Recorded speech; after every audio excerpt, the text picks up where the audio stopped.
ഒരു കാലത്ത് മുരുങ്ങൂർ ദേശത്തിൻ്റെ ആധിപത്യം വഹിച്ച് പരിലസിച്ചിരുന്ന ദേവനായിട്ടുള്ള മുരുങ്ങൂരപ്പൻ്റെ കഥയാണ് ഈ ക്ഷേത്രത്തിന് പറയാനുള്ളത്. പറഞ്ഞു വന്നത് മുരുങ്ങൂർ നരസിംഹമൂർത്തി ക്ഷേത്രത്തെക്കുറിച്ചാണ്.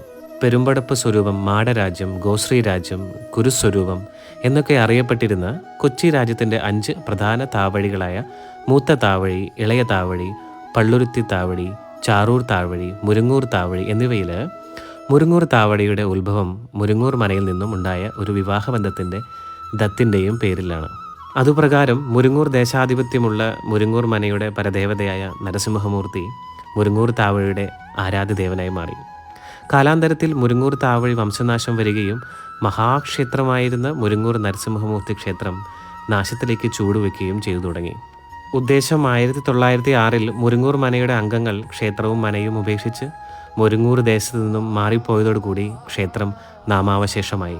തൃശ്ശൂർ ജില്ലയിലെ തെക്കേ അറ്റത്ത് ചാലക്കുടിയുടെയും കൊരട്ടിയുടെയും മധ്യഭാഗത്തായിട്ടാണ് മുരുങ്ങൂർ ശ്രീ നരസിംഹമൂർത്തി ക്ഷേത്രം സ്ഥിതി ചെയ്യുന്നത്.